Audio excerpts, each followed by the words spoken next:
Heavyweight Champions Bill Fonzie Alfonso giving a shout out to Something else. something else, Daddy.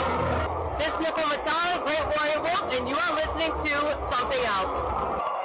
I'm Tony Cini, and you're listening to Something Else. Hey everybody, it's Rich Palladino, the voice of New England, and you are listening to Something Else with Arya.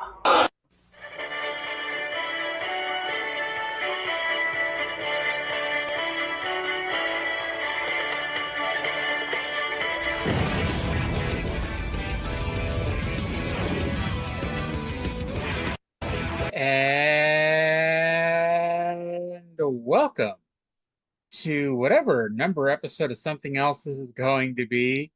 My name is Arya, and joining me, as always, here on Wednesday, because it's Wednesday, it's Total Nonstop Action, and joining me is the Matthew Raywalt to my Tom Hannafan. It's Cyndi. Cyndi, how you doing today? I'm doing good. Certainly don't have as good of a singing voice as Mr. Reinwald, but I will say this. This week's show was not boring. Far from it. No, it definitely wasn't. By the way, it's August 7th. Where the hell are you? Bad Street, Atlanta, GA. Bad Street and the whole USA. By the way, I visited old Lady McDuffie. She's still alive. She's still doing quite well. You know, I was going to say when you said that you don't have the singing chops of Matthew Raywalt, I was going to be like, well, we don't know that for a fact. Now you do. And knowing is half the battle. G.I. Joe. Now, I should note that me not knowing what episode number this is isn't just, you know, me being a lazy motherfucker who doesn't know how to add two to the last episode we did last week.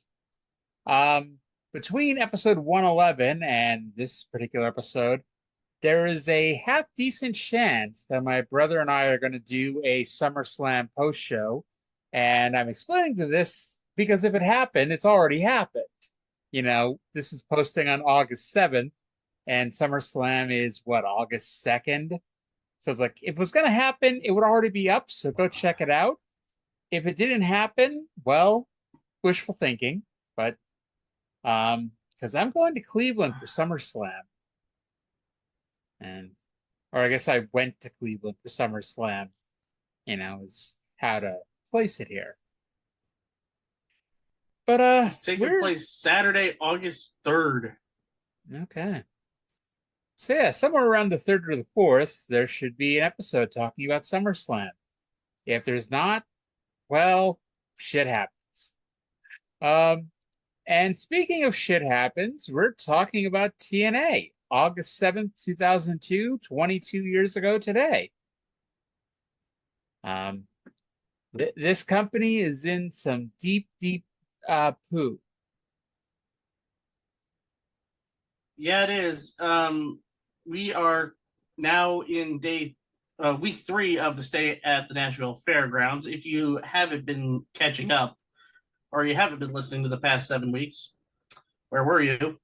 And also, it should be noted that this company has sunk probably about $250,000 already in the hole, thanks to financial irregularities by their pay-per-view provider, or their point man who faked numbers. Yeah. Now, according to Jerry Jarrett's book, the budget cuts are on. They explained to Ken Shamrock, you know, why tonight's booking is what it is. And they were able to convince Brian Lawler to continue at a reduced rate. And they've mentioned they're talking to Sean Waltman about coming in for $2,000 a show. Now, I should note that he's paying Ken Shamrock and Scott Hall $7,500 each per week, which is excessive, I would say. And so I'd say so. Yeah. So, spoiler alert, this is it for good old Kenny boy. And so we're going to find out here on this episode whether he leaves as world champion before he comes back in 2 years, or if we have a new NWA World Heavyweight Champion tonight. I should note that Jerry Jarrett also says in his book that the only segment on this show that he does not like this week is the Dupp Cup, feeling it went too long and killed the crowd. I contend there are 2 matches on this show worse than the Dupp Cup. I can think of 2 as well. I might say 3. All right. So let's dive in and see what we both think of this thing here. The first thing we see as the show starts is Apollo punching a wall outside of Ricky Steamboat's office, while the Dupps pick their nose next to Goldilocks and then fight each other over whether or not they should eat it. What a great way to kick the show off. But as long as you ignore I guess the Dupps that, like working for about 700. I guess Jerry Jarrett really convinced the Dupps to wrestle for about $50 a night. Pretty much. It's how Harrison Storm are going to get their push. But as long as you ignore that, we have a much better opener than that. We have the Spanish announce team versus the Flying Elvis impersonators. Now, in case you're curious, the Spanish announce team is not Hugo Savinovich and Carlos Cabrera, having a match. This is Amazing Red and Jose and Joel Maximo. This is very much a 2002 indie trio, and I don't mean that to disparage. I'm not putting them down when I say that. I'm saying if you look at a lot of 2002 indie shows, you'll see Amazing Red and the Maximos on them.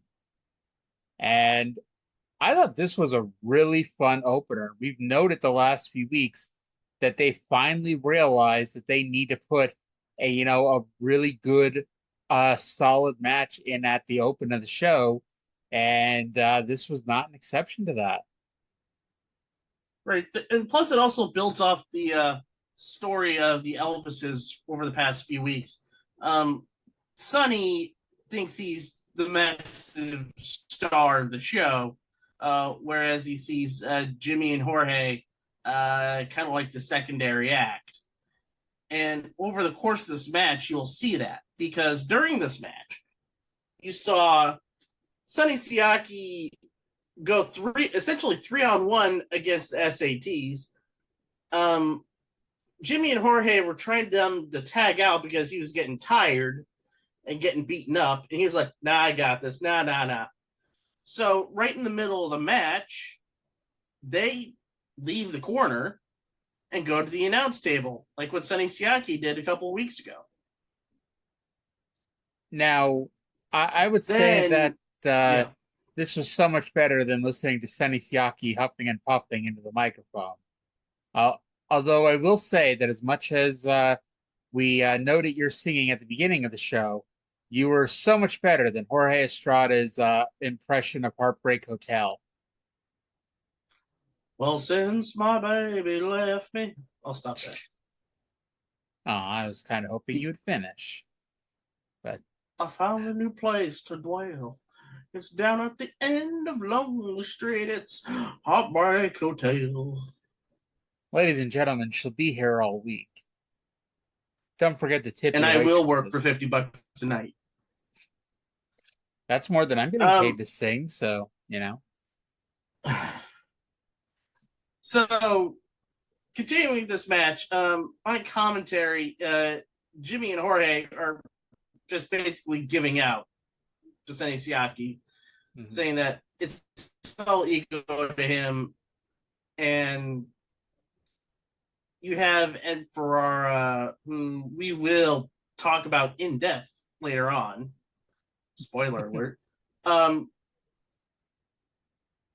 He thinks that he was trying to tell everybody that Siaki trained them, when in reality it was Jimmy and Jorge training Sonny Siaki. So they came back to the ring because the Maximos essentially did their super move, the Spanish Fly, which is the C4 off the top rope. Jimmy and Jorge break it up and go to town. Now they do their big finish, which is, I think one does a leg drop, the other one does a splash to one of the Maximos. I wrote red. It was red? That's what I wrote anyway? All right, we'll say red because they pose. Sonny steals the pin. Yes. Because, when Yang and Estrada rolled in to break up the pin attempt and get involved, Siaki basically rolled to the outside and didn't do anything until that part. Now, I will say, Yang and Estrada are upset that Siaki, would actually pin Red. And I was like, motherfucker, it's like one of y'all should have pinned him. Y'all hit the big move on him. And instead of going for the cover, you got up and started dancing. And so, Siaki rolled in and got the pin.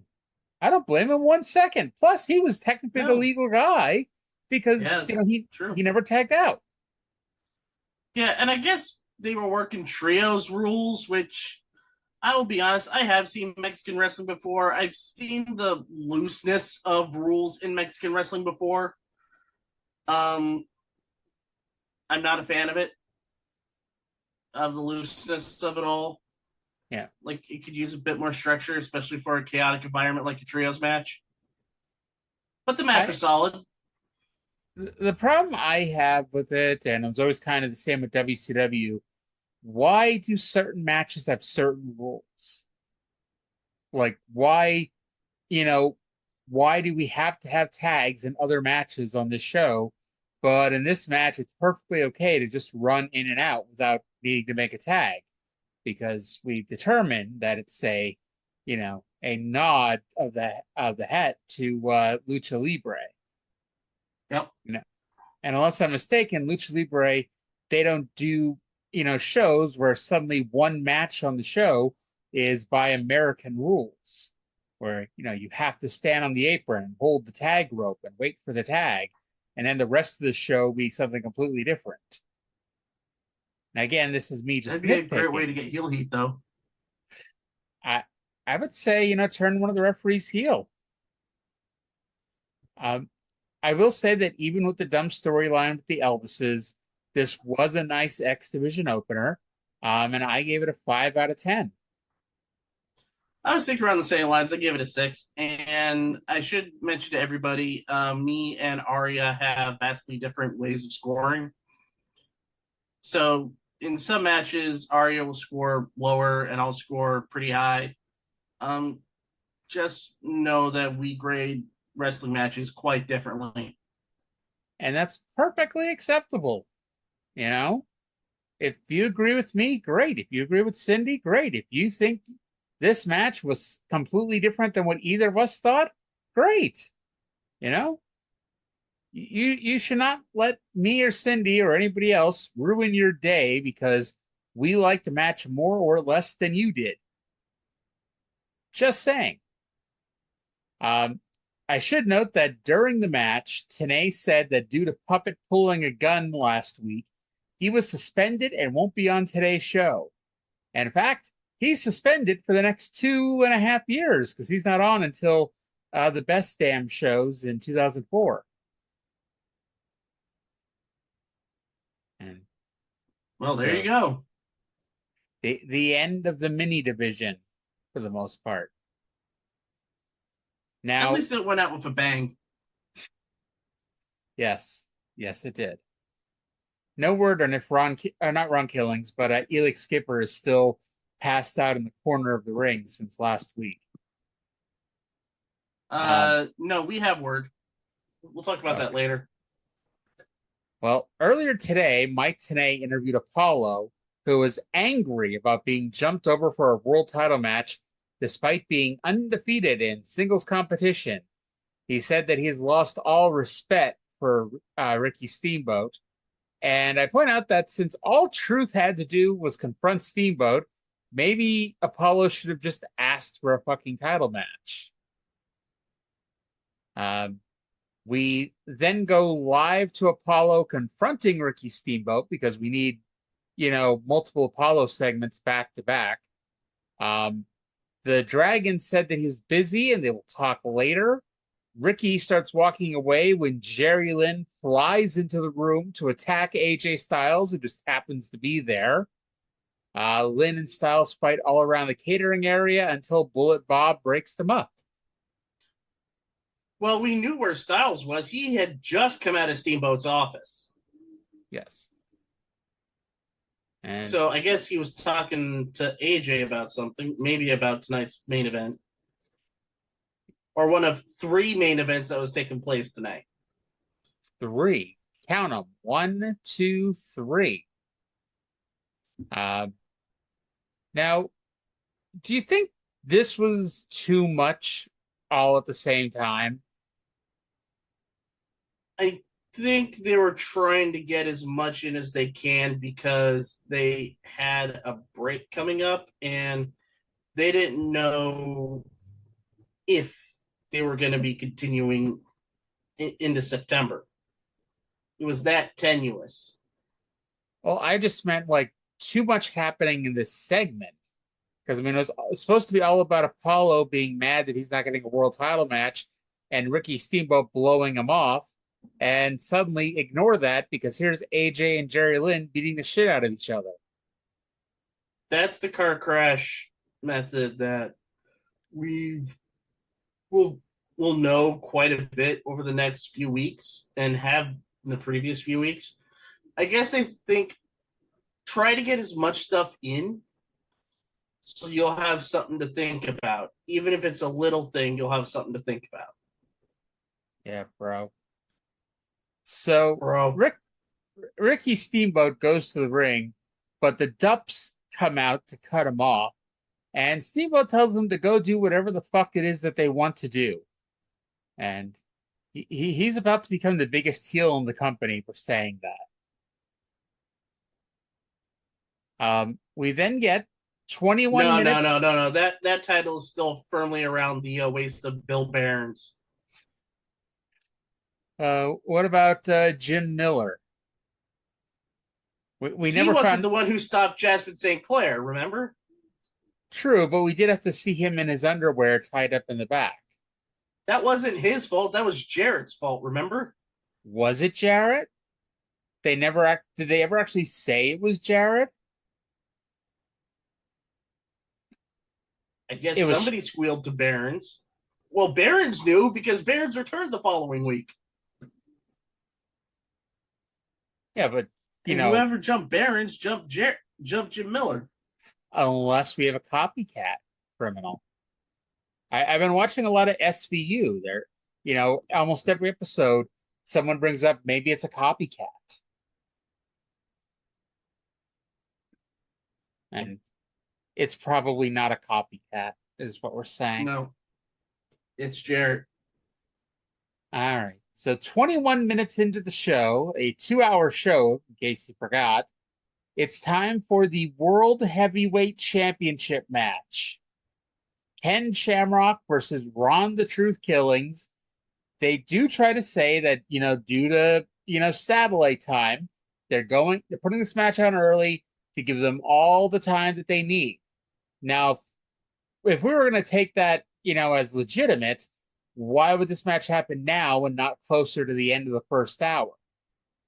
You still have 20 minutes that you could do before going to this match if you want to make sure that your world title match has enough time in case it goes an hour. Right. Plus, wasn't the show pre-taped? No, this was live. They're pretty much... This week was live? They're pretty much live for the most part from now on. Like, there is one show at the end of this month that isn't. But for the most part, they're LIVE live almost entirely until the end. Now, I do note that I really wanted this match to go the 60-minute time limit. Ken Shamrock versus Ron Killings.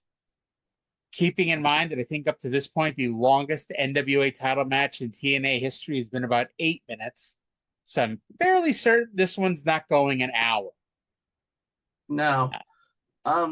Plus, we have some follow-up to what them meant by Steamboat during this match. Because let's not miss words. The match itself was nothing. It was fine.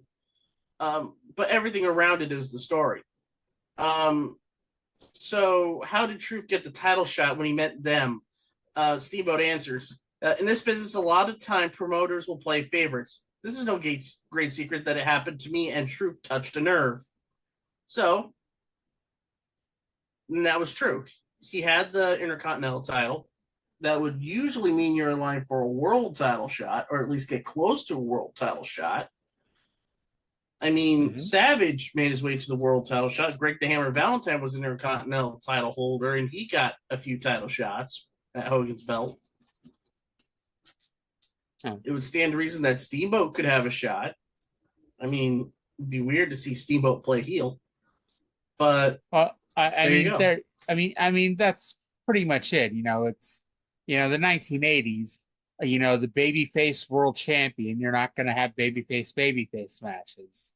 So unless you're going to have Steamboat turn heel, and you're not going to. I mean, I guess Russo's writing, so anything's possible. But I mean, you're not going to say on your show, "Oh, if I would have turned heel, I would have gotten a world title match." Right. But yeah. So the fans were getting behind Truth. They despite the fact that he spent the last 7 weeks, talking crap about Whitey. Whitey was chanting for Truth here in this match. And I note that Shamrock beats on Truth better than he ever did to Tito Ortiz. Woof. Yes, I'm just mean. Ricky Steamboat on commentary, by the way, threatened to suspend Jeff Jarrett if he interferes. 2 weeks ago, he was suspended for 60 days. We saw how well that worked. Steamboat rescinded it. I know. He was suspended and then never left the building, and then the beginning of the next week's show was rescinded. So it's like I'm not holding out hope for any suspension against the chosen one here. Truth takes a weird hurricanrana here, and that's when the new church randomly comes out to watch the match from the ramp, which then causes Don Harris and Monty Brown to go stand nearby to make sure more shenanigans don't occur.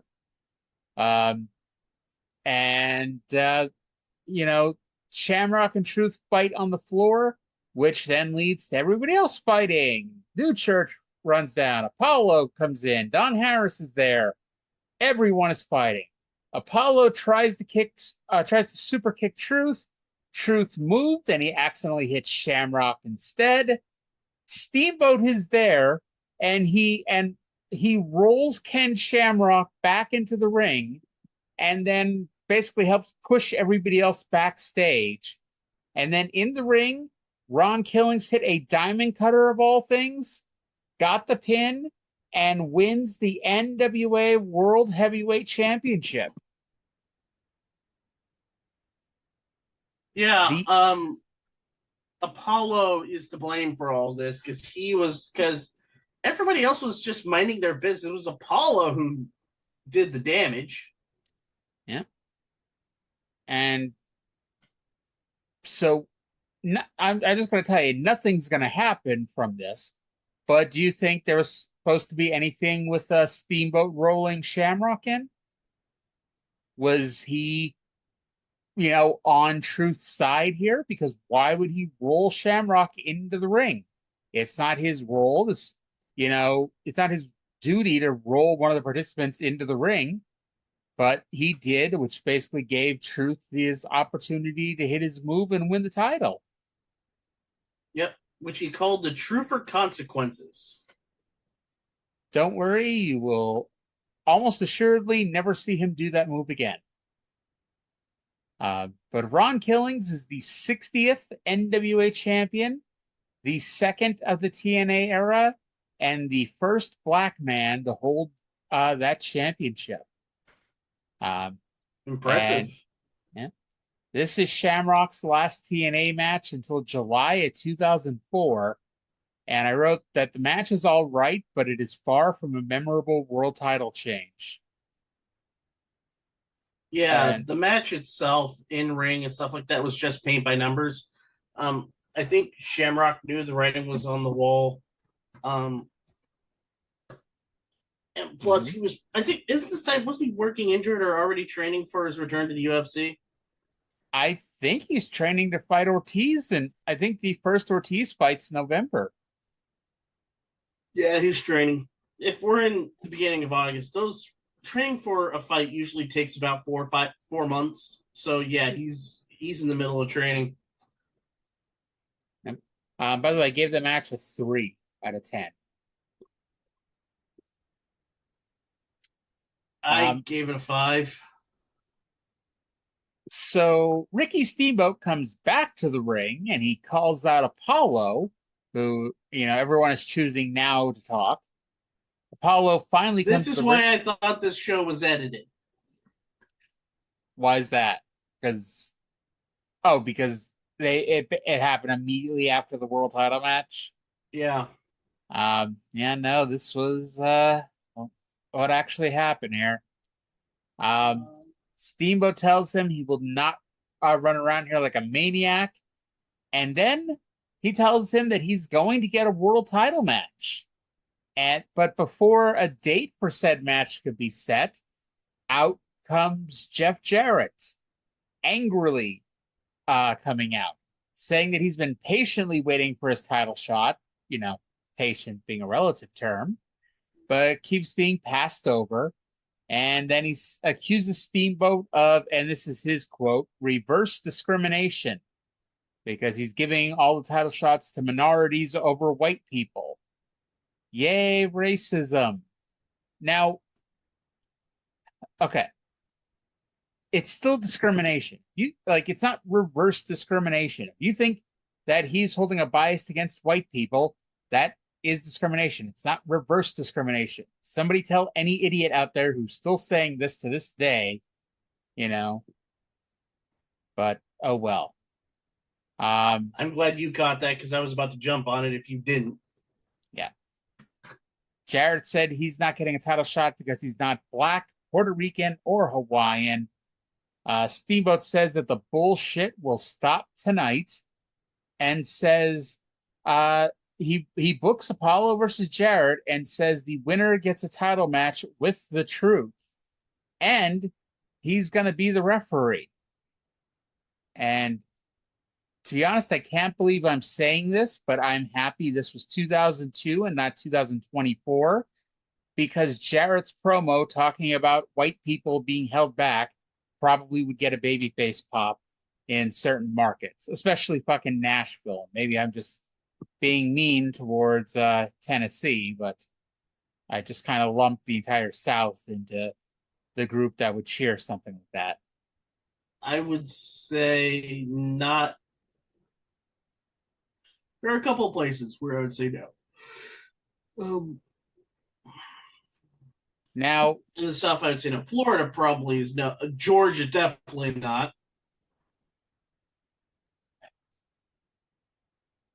Do you want to talk about this next segment, or should I? I took notes. I wrote everything down about this segment. Oh, so did I. All right. So it's time for Jive Talking with Disco. The sign spelled Talken.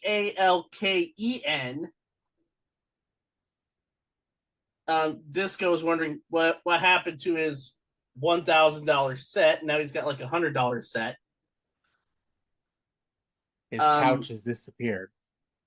They had to return it to Aaron's. Yes.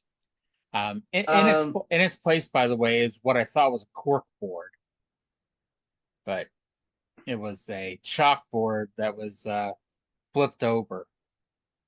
Yep.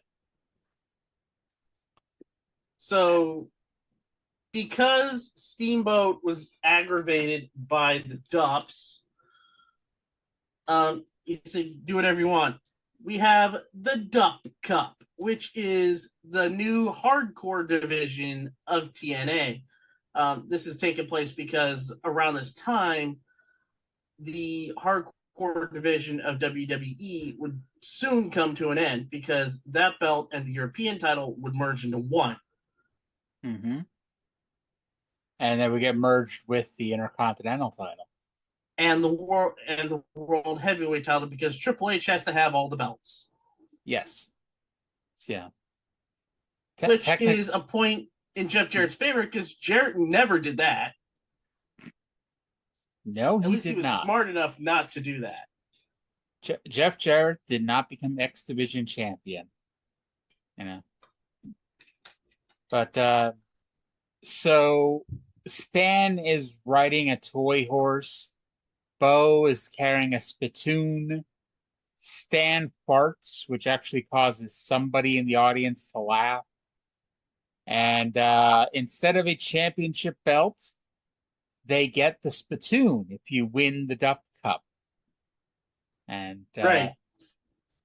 He talks about his relatives popped up and round up and how Ricky Steamship told them to do whatever they want. So the Dupp Cup, like you just said, is the hardcore division. And I will say, as much as I hate the Dupps, calling him Rick Steamship is actually funny. Yeah. Can we talk about these rules? Because I wrote them all down. I wrote them all down. I think I got them, but if you want to go through it, please go ahead. If you put your opponent through a table, it's 2.5 points. But if it's on fire, it's 5 points. Mm-hmm. If you stick opponent's head in the toilet, it's 2.5 points. If it's got a piece of poop in it, it's 3.5 points. You goose a man, you goose a woman, it's 2.5 points. If you goose a man, it's 3.5 points. I guess it's because it's funnier. Yes. If you punch Borash, it's 2.5 points. If you punch the ticket lady, it's 2.5 points. Mm-hmm. If you use a farm animal in any way, it's 2.5 points. See, I wrote down, and maybe I was just reading too much into it. I wrote down, if you have sex with a farm animal during the match, you get 2.5 points.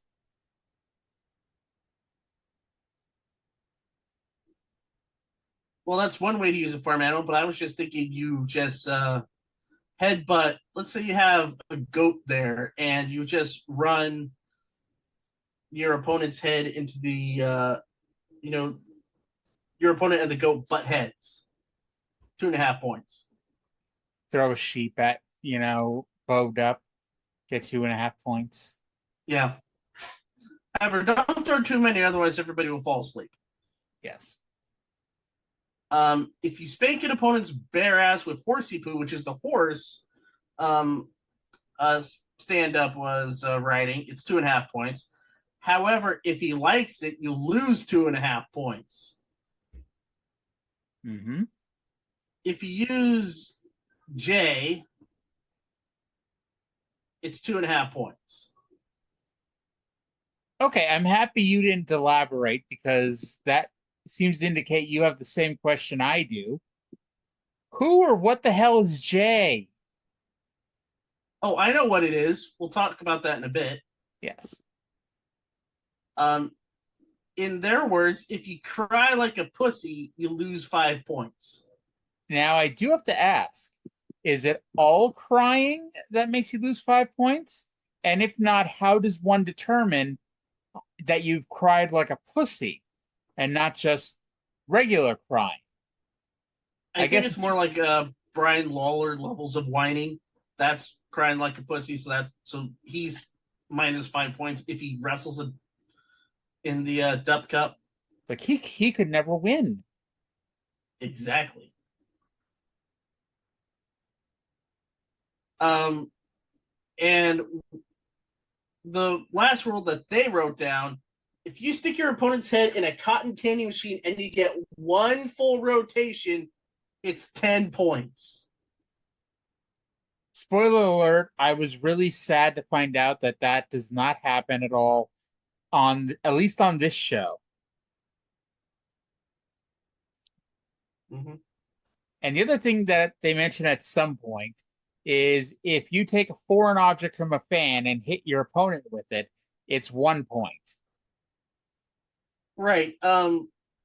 Disco thought it should be worth 5, but Stan was like, nah, it's any idiot can do that.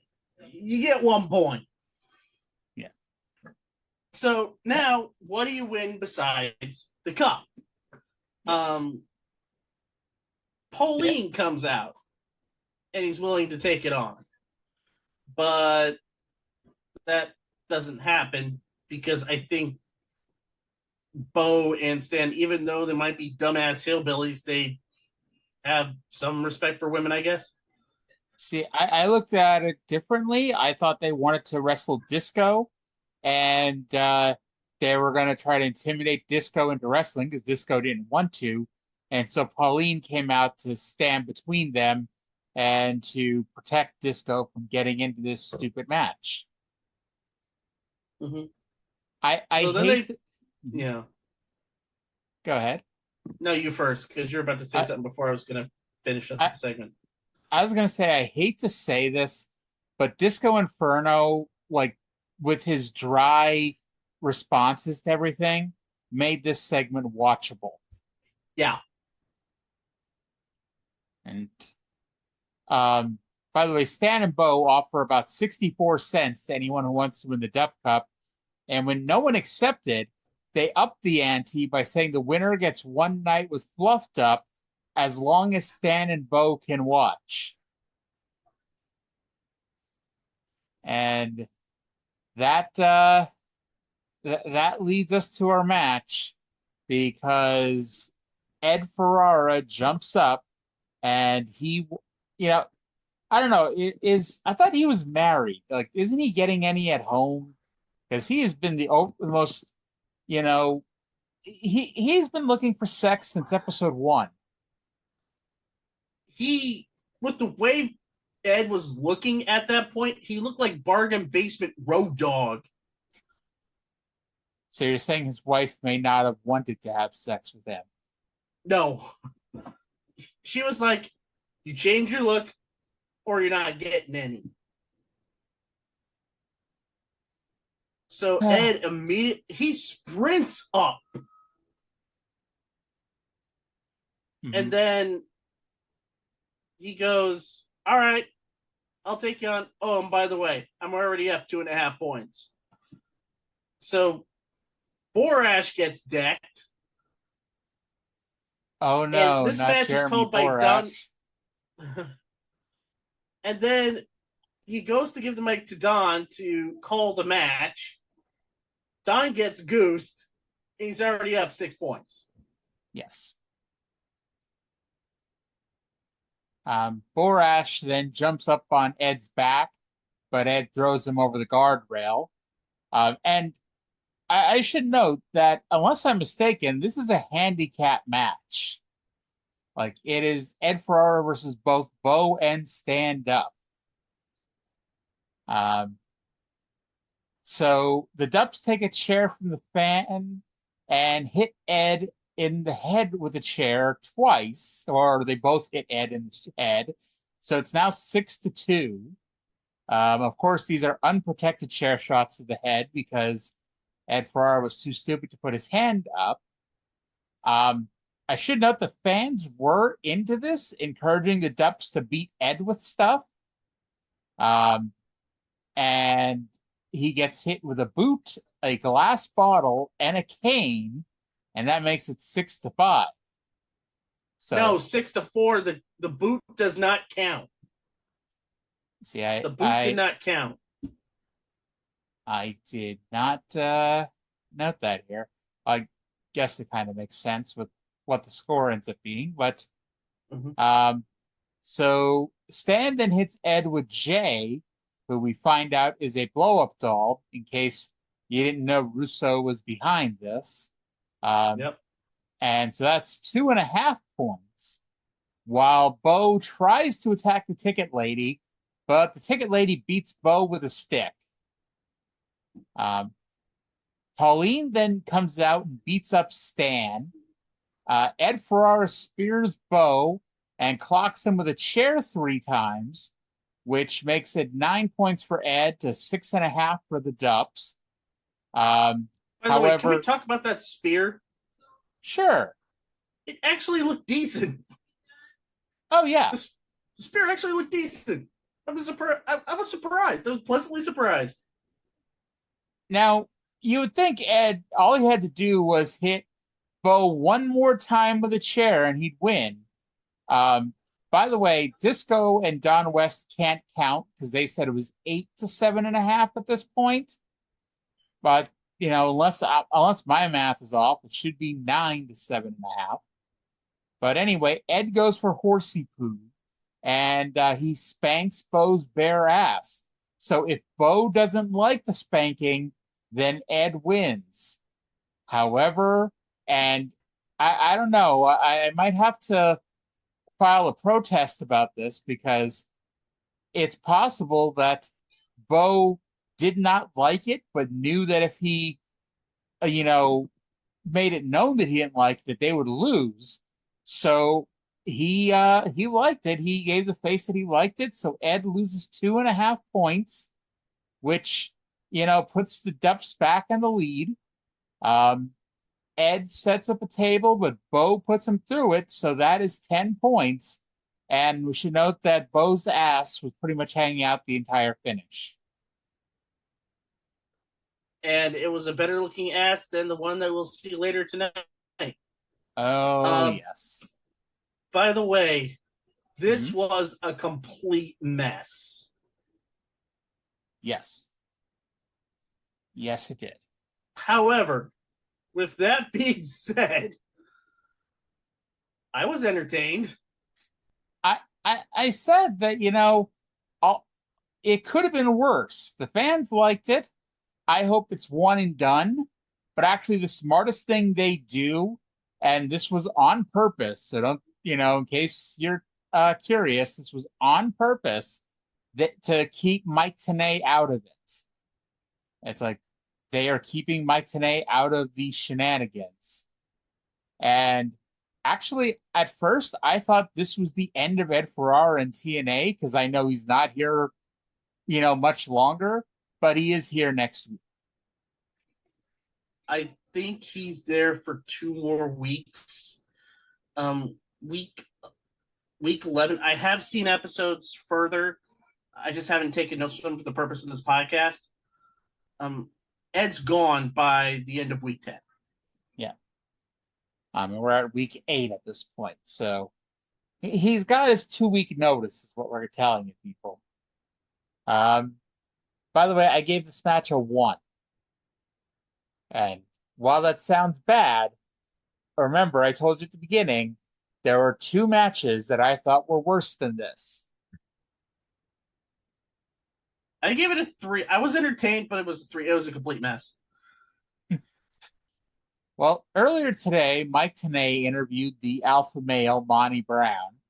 And this is far from the crazy promos he would eventually do, where he talks about the Serengeti and the Pound-Sa, period. And instead, he was very soft-spoken, talking about losing 2 Super Bowls. He talked about the politics of the NFL holding him down, and that he's not going to let the politics of wrestling hold him down. And while he's randomly talking shit about Ron Killings, he was attacked by Elix Skipper with yellow paint. Yeah, he goes on to Skipper after the beatdown says he hasn't learned what Truth and Skipper learned on the streets. He's a giant chicken. He was yellow. So I do like the way they're building the feud between Monty, Truth, and Skipper. I think there's a match next week or 2 weeks from now. It is Ian Skipper versus Monty Brown. Yeah. I should note that in addition to Ed Ferrara not being long for this world, Neither is Monty Brown.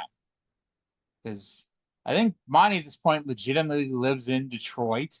And part of the budget cuts is they're not going to keep, bringing in all these people from all over the place unless it's absolutely necessary. And no matter what you want to say, Monty Brown in 2002 was not absolutely necessary. But we then get the blood match, the first blood match. Malice, technically with Jim Mitchell, although he joins the broadcast table, versus Don Harris. And this this was pretty much another hardcore match. They fight to the concession area. Don takes a chair from the fan and hit Malice with it for 1 point. Wait, wrong match. Don and Malice fight into the crowd, but we cannot see them. But we do see a sign for Gateway Championship Wrestling. So, nice plug there for a company that I don't even know if they're still in existence in 2024. Mm-hmm. I note that Malice, 2 weeks ago, Malice was one of the top heels in the company, and then he stole the NWA title, and that was it. It's like, hey, motherfucker, we draw the line at this. It's like he shot on the match, and by stealing the title.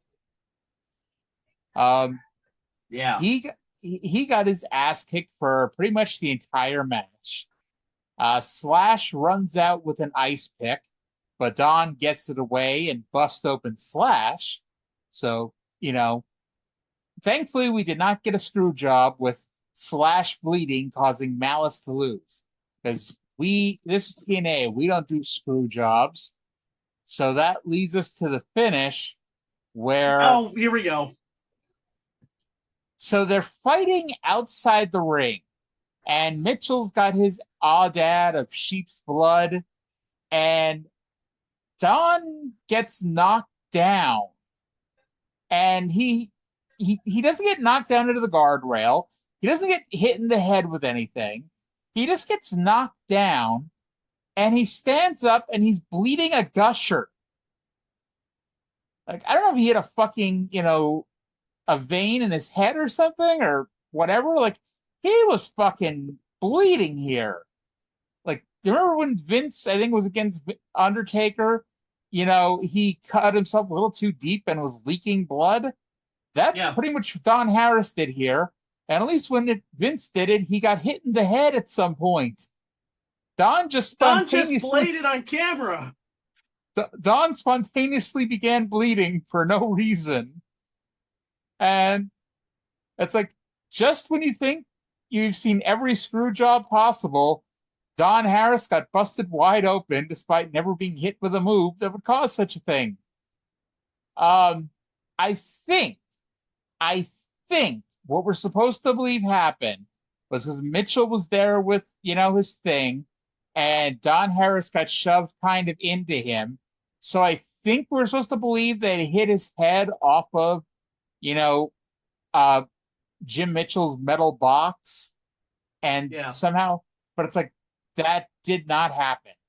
Did not even come close to happening. And this, my friends, was worse than the Dupp Cup. Because this was another boring match aside. This was just boring.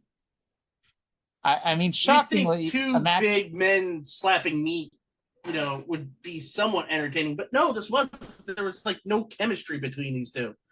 Anything with Don Harrison, you're not expecting high quality pro wrestling.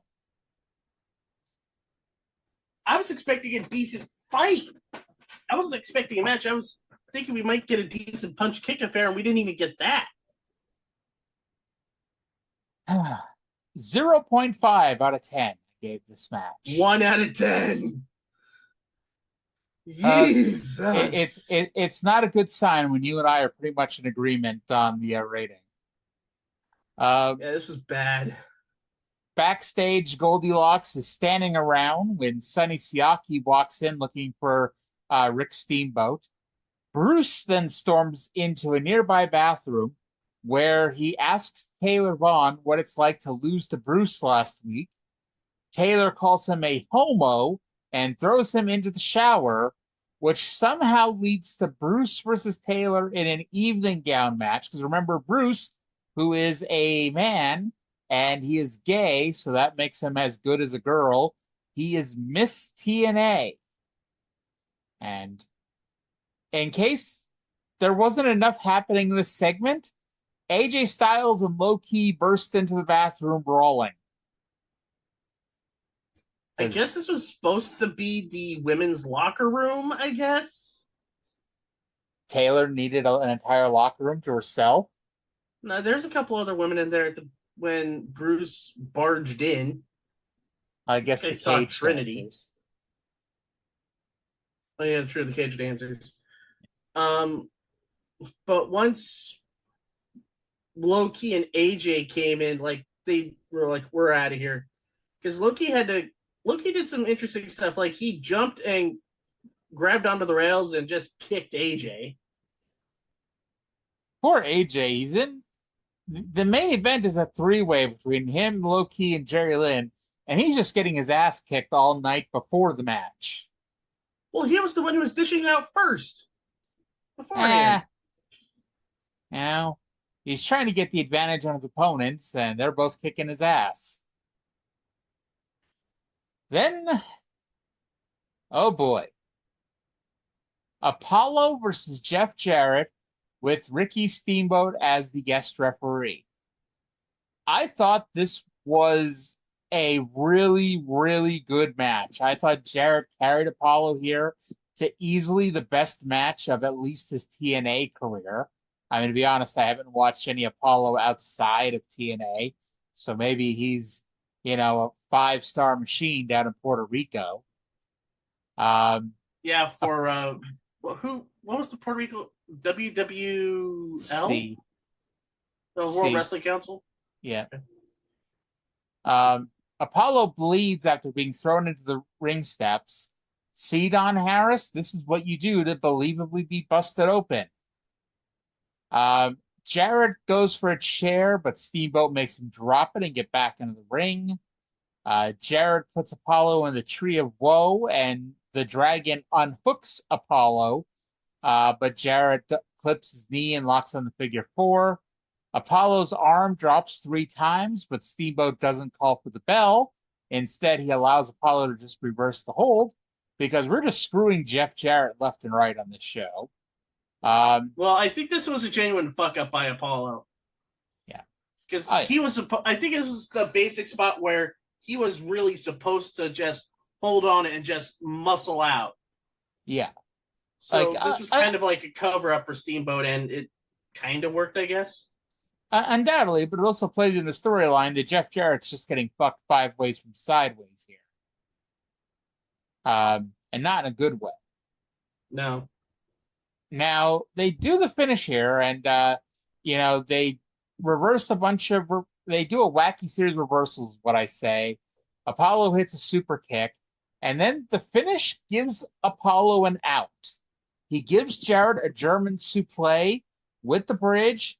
Steamboat makes the 3 count. He actually counts to 2, but then Jeff Jarrett kicks out. His shoulder shoots up, but Steamboat keeps counting because, yes, Apollo's shoulders were down. So Jeff Jarrett wins. And Apollo is pissed. It's like, dude, your shoulders were down. It's not Rick Steamboat's fault that your shoulders were down and you got pinned. Keep your shoulders off the mat. Yeah, it's not Steamboat's fault. You're a moron.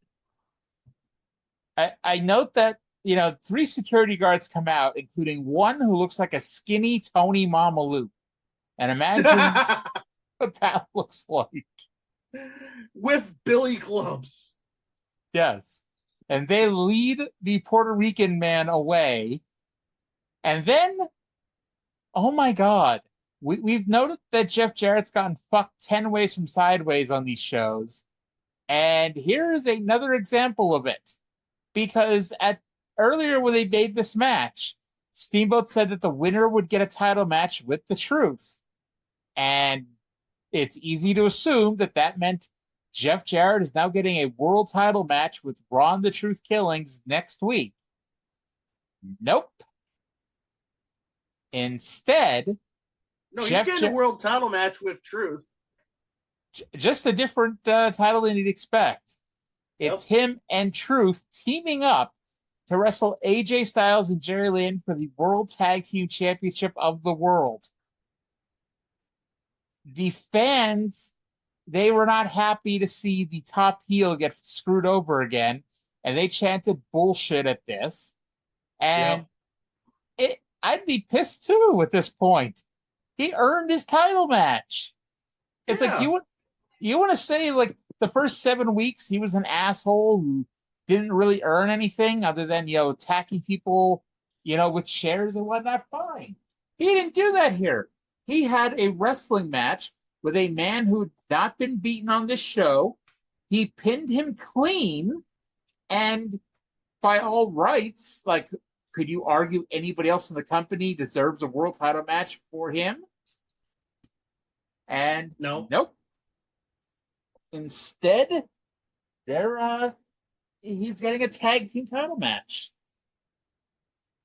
And I don't know if there's really a way to do this, but they could have tried to do it in a way that it's where it's not a screw job against Jarrett. They could have been like, oh, well, the tag team titles are very prestigious. They've also been around for decades.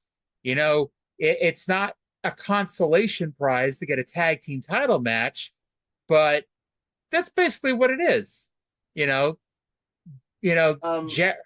Jarrett certainly didn't sell it as anything better. The announcers didn't make it sound like it was anything more than it was.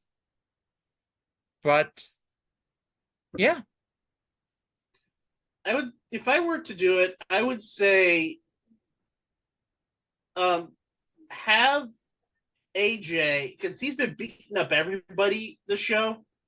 Mm-hmm. Have him go after Jarrett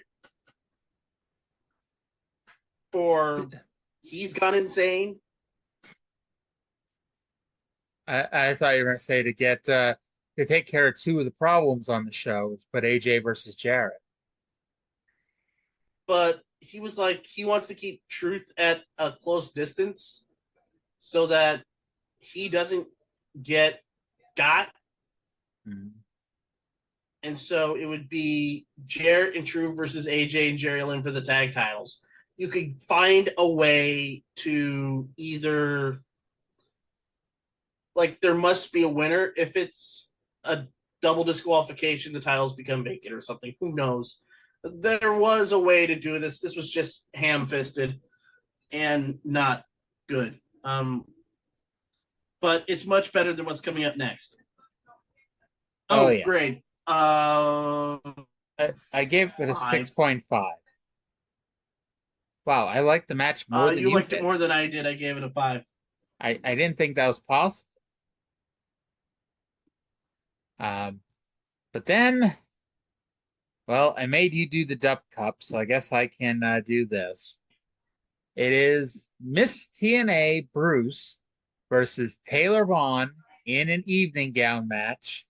As we mentioned earlier, in case you aren't quite sure or forgot, Bruce is a man and is one half of the Rainbow Express and is your women's champion. He does come out in an evening gown, and it's probably best to not ask why both Bruce and Taylor each had an evening gown with them. That is putting in more thought than whomever booked this put into it. Both Bruce and every last homophobe in the arena agreed with me that we wanted Bruce to win. Taylor hits a pair of atomic drops, but Bruce scratches her back. Bruce hits a standing vertical suplex, showing off Taylor's stockinged legs. And then he very painfully pulls off the evening gown. Because he is gay, and thus taking off a girl's clothes is yucky. And so Bruce wins and retains the championship. And I hope that it reads in the Observer this week that the right man won. But then, because, of course, that was not the end of it. Bruce had to take off his dress as well. And he stands in the ring with his bare ass hanging out. There has been a lot of male ass on this show. I have the line of the night when that happened. Oh, boy. This is Don West after Bruce stripped. Honey, please up my Viagra prescription. I'm going to need something to get that image out of my mind. That's not TNA. That's TNO. By the way, 0 out of 10 is the rating of that match. That's the rating I had as well. Now, that then leads into the Don West plug for next week. Like, legitimately, I can't imagine wanting to buy next week's show after that. But Don West, he's trying, man. And he was on fire. Because next week, right here on TNA, it's going to be AJ Styles and Jerry Lynn versus Jeff Jarrett and The Truth. Right here, $9.99. Plus, you can go to NWATNA.com and get a new AJ Styles t-shirt. Only $19.99. Plus, a limited number of t-shirts from the first episode, from the first show. And you can also get a baseball cap. $19.99. Only $19.99. And Don West by himself, once again, makes me want to go back in time and buy a t-shirt and the August 14th pay-per-view. He is that damn good. Yes. Speaking of being that damn good, the main event. Oh, yeah. It is the TNA X Division Champion of the World, AJ Styles, versus Jerry Lynn versus Low-Ki in a three-way match. This was spectacular. Like, they've done a...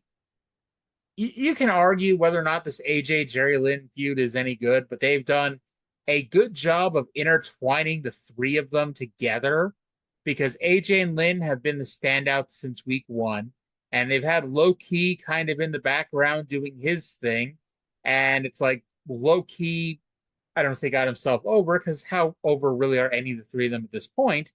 But this is the match, and it's like, this is something where it's like, if they had done monthly pay-per-views at this point and had TV and spent a month building up to this match, this could have been a pay-per-view main event that drew some money. Because it's like... Unbreakable. Yeah. Stay alive, damn it. And I know what you're talking about. I'm just wanting to be that person. Yeah. But they're just hitting each other with every move you can think of. We saw what I termed the most creative spot I've seen in years. Lynn goes for a German suplex to AJ, but Low-Ki scoops Lynn up for a schoolboy, which leads to Lynn German suplexing AJ for a 2 count while being covered by Low-Ki for his own 2 count. And Key does a dragon sleeper in the ropes to AJ. AJ appears to be tapping out, but it's illegal because there are moves in the ropes. Everyone uses each other's finisher on each other. So Key uses a Styles Clash, AJ uses a Cradle Pile Driver, and Lynn does the Key Crusher. And the finish is a little screwy here. Low-Ki accidentally hits the referee with a cartwheel kick. And then Low-Ki is thrown out of the ring. AJ, who is a heel this week, hits Jerry Lynn with the chair, and he goes up top for the spiral tap. Low-Ki crawls in and covers Jerry Lynn. The referee recovers. He counts to 2, And that's when AJ hits a spiral tap on top of the pile. Low-Ki bounces up and falls back on Lynn. And instead of starting over, the referee just makes the third count and rings the bell. So Low-Ki wins the X Division title.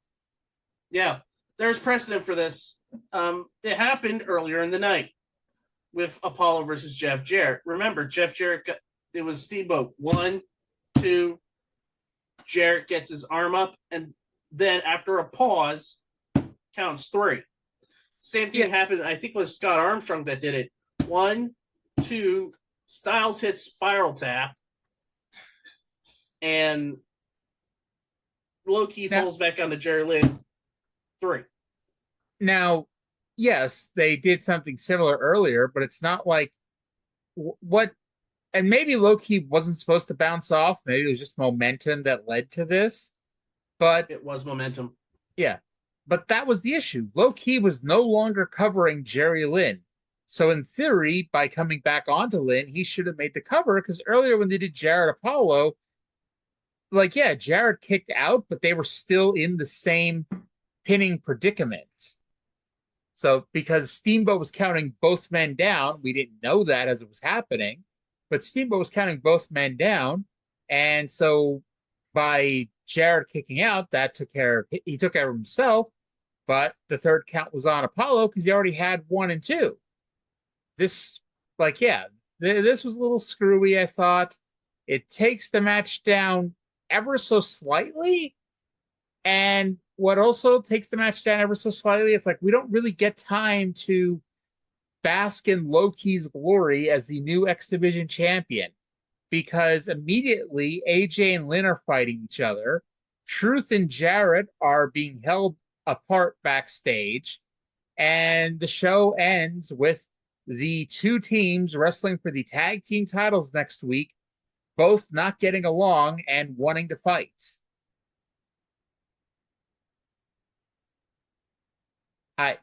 I gave the match a 9 out of 10.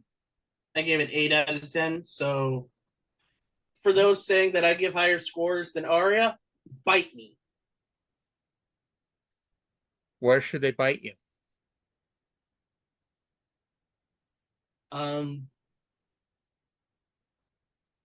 Okay. All right. Yeah. So final scores of the night. Thanks. Average match quality, 3.57, which seemed ridiculous considering we just had a match that had a 9. We had the Jarrett match, which was a 6.5. But in addition to that, and the Flying Elvis's match, which was a 5. But other than that, we had a 3, a 1, a 0.5, and a 0. So it brings down the average match quality of the show. I will say overall enjoyment, I gave it a 5 because I don't know. It's impossible to rate a show that had such obscenely great stuff and such obscenely bad stuff. Yeah. On the same show, we had the Low-Ki AJ Styles Jerry Lynn match, the Flying Elvis match, the Jarrett Apollo match, and then we had the First Blood match, the Evening Gown match, and the Dupp Cup. It all just canceled each other out. I will say for future build, I gave a 6 just because I have a perverse desire to see how much they fuck Jeff Jarrett next week. And also, who knows what's going to come out of that tag title situation? Yes, indeed. And so that gives us. I'll be back home next time we do the show. Oh my God! I'll be back from vacation. Man, since you're now on the East Coast, it's 8:44 p.m. How are you enjoying 8:44 p.m. down in Atlanta? My friend is telling me to get back in front of the TV. We're watching Dynamite. Light the fuse. Light the fuse. It's Dynamite. Yes. But man, that was a good Dynamite that's happening right now, isn't it? Yes, it is a fantastic Dynamite. I look forward to the way that they're building towards All In. Yes, now, watch as we say this, it's going to be one of the worst Dynamites in existence. I think the next match that is about to happen is going to be a banger. Yes, more than likely it will involve the women's division, which is starting to get stronger now. I mean, who knows? Sky Blue versus Hikaru Shida will be a fantastic match. And I still can't believe that Nyla Rose squashed Mercedes Moné for the TBS title, but then gave the title to Britt Baker. That was okay. Now we can stop making up stuff because that ain't happening. Probably not. But all right. So in all seriousness, that is going to do it for this week. In case you forgot, in addition to a new X Division champion, we have a new world champion. But who needs that? Because we've had an evening gown match and all this other shit since then. But before we go, do you want to say anything to our fine listening audience, to our viewer, to our listener? If you get a chance to do something crazy once in a while, like go on a massive 2.5-week road trip, do it. Who knows what fun you'll have. I thought you were going to say like watching TNA. No, that's a car crash. I said a road trip. Okay. All right. Well, that's going to do it for this week. Thank you, everyone, for listening. And we'll talk to you again in 7 days.